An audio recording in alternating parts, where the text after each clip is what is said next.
ఎలా ప్రకాశం, టిఫిన్ చేసావా? చేశాను అన్నయ్య. రా కూర్చో. అన్నయ్య, నీతో ఒక మాట చెప్పాలి, అడగాలి, మాట్లాడాలి. అడుగు, మాట్లాడు. ఏంట్రా అది? ఏ విషయం? అది అది కావ్య గురించి. పెట్టిన రూల్స్ వల్ల, ప్రవేశపెట్టిన పద్ధతుల వల్ల ఇంట్లో అందరూ ఇబ్బంది పడుతున్నారు అన్నయ్య. అందరూ అంటే ఎవర్రా? నీ భార్య, ఆ మందర, అంతే కదా? అంటే ధాన్యం రుద్రాణి బయటపడుతున్నారు కానీ మిగతా వాళ్ళు బయటపడట్లేదు అన్నయ్య. ఏరా, నువ్వు నా కోడల మీద కంప్లైంట్ తీసుకొచ్చావా? చిచ్చి చిచ్చి చి కావ్య మీద కంప్లైంట్ చేయడానికి రాలేదన్నయ్య నేను. ఈ విషయాలు చూసి చూడనట్టు వదిలేస్తే మంచిది కదా అని ఒక మాట నువ్వు చెప్తే బాగుంటుంది కదన్నయ్య. సర్లే, ఎవరిని ఇబ్బంది పెట్టకూడదని నేను. హలో, అవునా? అదేంటి, మా రాజ్ కావ్య చెక్ ఇస్తామన్నారు కదా, చెక్ క్లియర్ కాలేదా? మనీ అవునా? నేను క్లియర్ చేస్తాను. ఏమైందన్నయ్య? కావ్య, కావ్య. మావయ్య గారు పిలిచారా? మావయ్య గారు. అవునమ్మా. ఏం లేదు, హాస్పిటల్ బిల్ ఇంకా క్లియర్ అవ్వలేదంట. ఎందుకమ్మా? మంచి మ్యాటర్ దొరుకుతున్నట్టుందిరా. అసలు చెక్ ఎందుకు హోల్డ్లో పెట్టారు? కోసం, ప్రపంచ శాంతి కోసం, యావత్ ప్రజానికాన్ని క్షామం నుంచి బయటపడేయాలనే పరమార్థం కోసం, హైదరాల వంశ ప్రతిష్టను మరింత ఉన్నత శిఖరాల మీదకు తీసుకెళ్లి కూర్చోబెట్టడం కోసం. అంతేనా కావ్య?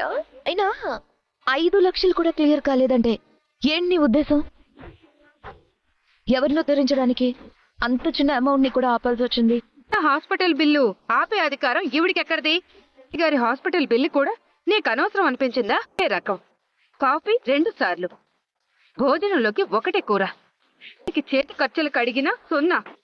నువ్వు ఆంక్షలు పెట్టినా ఊరుకున్నావు. కానీ హాస్పిటల్లో ట్రీట్మెంట్ ఆపేస్తారని తెలిసినా బిల్ ఎందుకు కట్టలేదు? నిన్నే సమాధానం చెప్పవేంటి? క్రెడిట్ కార్డ్స్ అన్ని బ్లాక్ చేయించిందే కాకుండా ఇప్పుడు ఇలా చేసిందంటే ఇందులో ఇంకా ఏం అర్థం ఉంది? ఏం పరమార్థం ఉంది? ఇప్పుడు ఎలా ఉంది? ఏదో ఒకటి చెప్పి మేనేజ్ చేయాలి. మాకు సమాధానం కావాలి. చెప్తాను. నోరులు ఏమైనా గుసగుసగా వినిపిస్తున్నాయా? వీధిలో అందరికీ వినపడాలని కూరగాయలు అమ్మేవాళ్ళు అరుస్తారే, అంతకంటే గట్టిగానే వినిపిస్తున్నాయి. నీకు వినిపిస్తుందిరా, కానీ మీ ఆవిడ లోపల చేసే ఆ కుంభకోణం మాత్రం కనిపించదు. ఏంటత్త మీ బాధ? తాతయ్యకు ట్రీట్మెంట్ చేసే హాస్పిటల్ నుంచి ఫోన్ వచ్చింది. ఇంతవరకు 5 లక్షలు కట్టలేదంట, చెక్ హోల్డ్లో పెట్టారంట. ఇప్పుడు చెప్పు, ఇంతకాలం ఈ ఆస్తి ఐశ్వర్యం సంపాదించి ఒక అనామకురాలి చేతిలో పెట్టి ఇప్పుడు ఆ పెద్ద మనిషి ట్రీట్మెంట్ కోసం కూడా ఖర్చు పెట్టకుండా నీ పెళ్ళాం ఈ డబ్బంతా ఏం చేస్తోంది? దాచుకుంటోందా లేకపోతే పుట్టింటికి తరలిస్తోందా? ఇందులో నా భార్య ప్రమేయం ఉందని నీకెవరు చెప్పారు? నీ తీసుకొచ్చి కళావతి నెత్తి మీద రుద్దకండి. ఎందుకంటే ఎవరు ఏమన్నా ఎన్నన్నా నోరు మూసుకొని పడేది ఈవిడొక్కతేనా? కావ్య ప్రమేయం లేకపోతే నీ ప్రమేయం ఉన్నట్టే కదరా. అసలేం జరిగింది?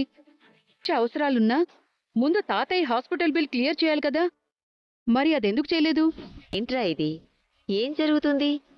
ఆయన సంపాదించిందే కదా, ఆయన ట్రీట్మెంట్కు ఆగే పరిస్థితి ఎందుకు వచ్చింది? లక్షలు కూడా మన దగ్గర లేవా? మనకు ఆ స్థాయి లేదా?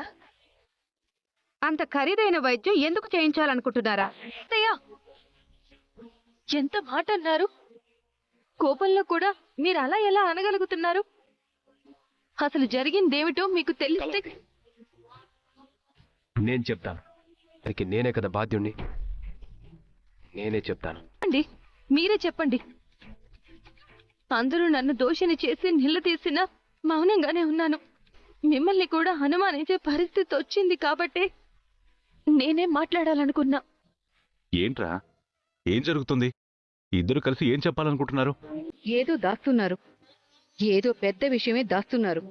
అలాంటిదేం లేదు మమ్మీ. దాచడానికి ఇదేమీ రహస్యంగా జరిగేది కాదు.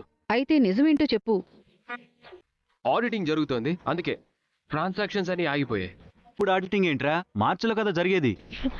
సబ్బాష్ చిన్నయ్య, అన్ని విషయాలు మర్చిపోయిన నువ్వు ఈ విషయం మాత్రం బానే గుర్తు పెట్టుకున్నావు. దానికి నీ కొడుకే కారణం అత్తా. ఇది బానే ఉంది, అటు తిప్పి ఇటు తిప్పి నన్ను అంటున్నారేంటి? ఇదంతా అటు తిరిగి ఇటు తిరిగి చివరకు నా మెడకే చుట్టుకుంది కాబట్టి ఏం చేశాడు? మధ్యలో వెళ్ళి CEO సీట్లో కూర్చున్నాడుగా. అప్పుడు మొదలైంది ఇదంతా. లెక్కలు లేవు, లెడ్జర్స్ లేవు, చెక్కుల హిస్టరీలు లేవు. అంతా అస్తవ్యస్తం చేసి పడేశాడు. అకౌంట్స్ అన్ని పెండింగ్ లోనే ఉంటే అవన్నీ గందరగోళంగా కనిపించాయి.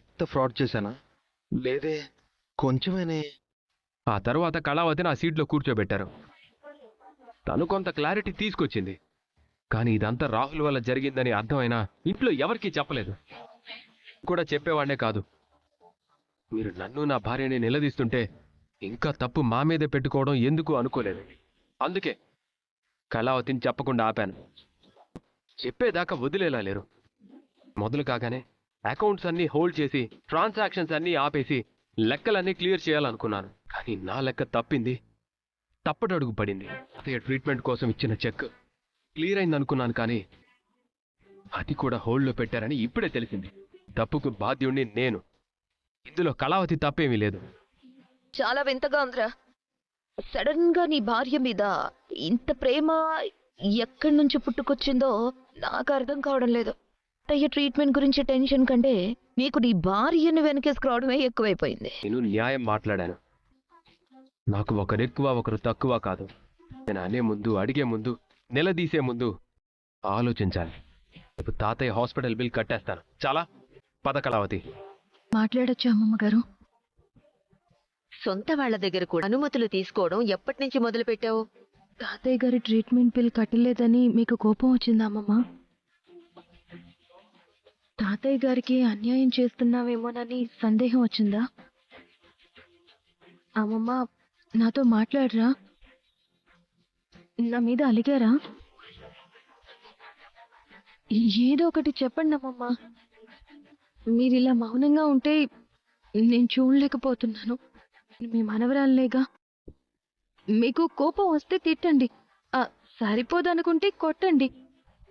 అంతేకాని ఇలా నాతో మాట్లాడకపోతే అది నన్ను ఇంకా బాధ పెడుతుంది. బిల్ గురించే కదా మీ భయం. నేను మీ మనవడు ఇప్పుడే వెళ్ళి ఆ బిల్ కట్టేస్తాం. ఆ విషయంలో మీరు అస్సలు టెన్షన్ పడకండి. ఇది నెగ్లెక్ట్ చేయడం వల్ల జరిగిన తప్పు కాదు, అనుకోకుండా జరిగిన పొరపాటు. అర్థం చేసుకోండి.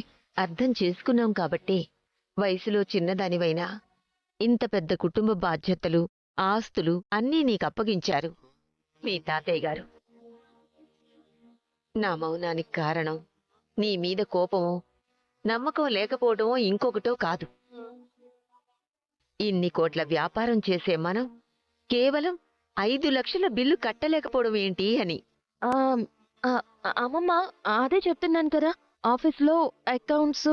అది ఆ సందర్భానికి తగినట్టు మీరు సర్ది చెప్పుకున్నట్టు నాకు అనిపించింది. అలాంటిదేం లేదు. ఇప్పుడు నేను చెప్పిందే నిజం.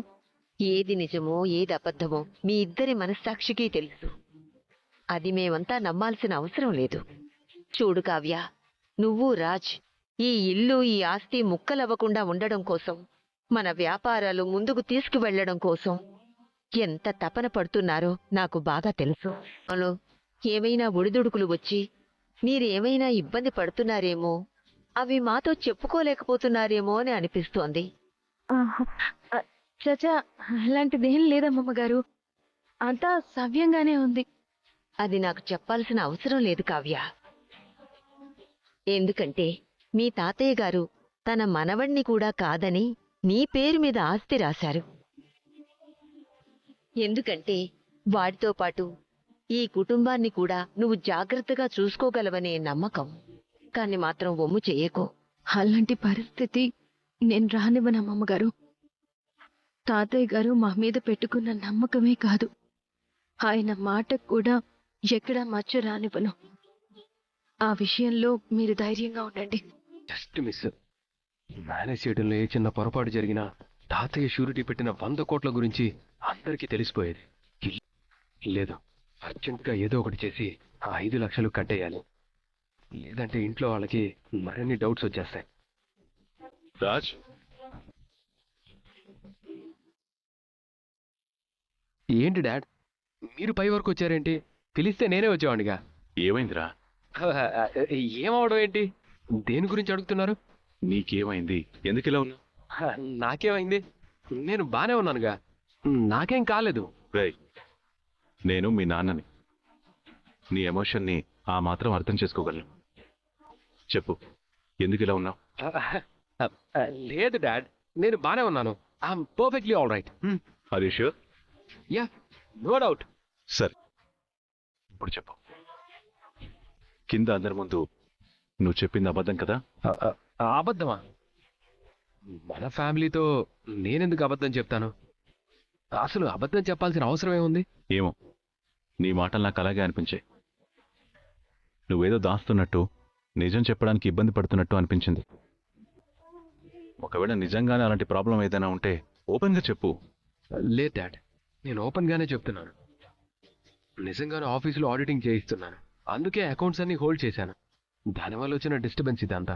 చూడు రాజ్, నీకంటే ముందు నేను ఆ కంపెనీని రన్ చేశాను.